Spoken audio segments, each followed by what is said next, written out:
Everyone ready? We're going to, Josh Gottheimer is my co-sponsor. He's not here yet, but we're going to go ahead and just kind of insert him here. Just want to say good morning. I'm Claudia Tenney from New York's 24th Congressional District. I want to thank all the media, all the members in this very bipartisan exercise to show our support. And I want to just thank you for your solidarity, my colleagues behind me, for the courageous Iranian people who are standing up and speaking out against this regime's brutal human rights abuses. I want to especially thank human rights activist Nazanin Boniadi today, right here, for joining us. Many of you know Ms. Boniadi from her starring roles in film and television, including the hit TV shows General Hospital and How I Met Your Mother. But she has taken on a greater cause here. But what some of you may not know is she is also a tireless and compassionate advocate for the Iranian people. Nazanin was born in Iran shortly after the revolution. A month after her birth, her family moved to the United Kingdom, where she spent her childhood. Despite having tremendous success professionally, Nazanin has never forgotten those who remained in Iran. Throughout her career, she has used her voice to give power to those who sadly have not had one for many decades, the women of Iran. We are here this morning to bring attention to their heroic stand against the regime in Tehran. And I thank Nazanin for joining us.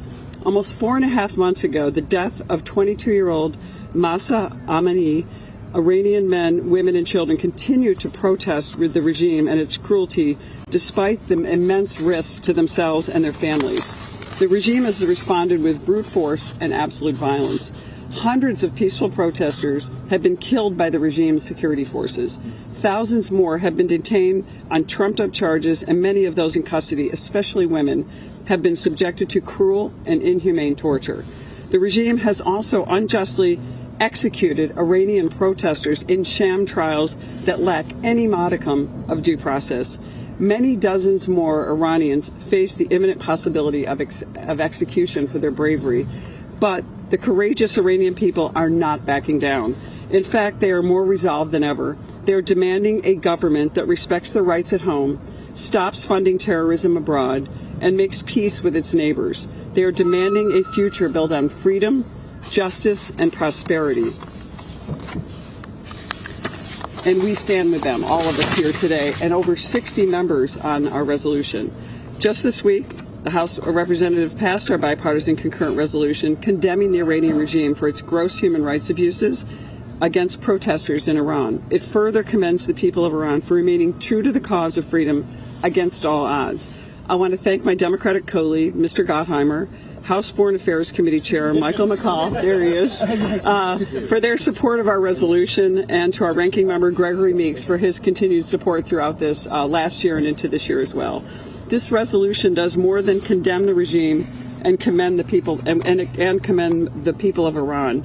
It is also a clear call to action. It urges the Biden administration to meet the moment and do everything in its power to stand with the Iranian people.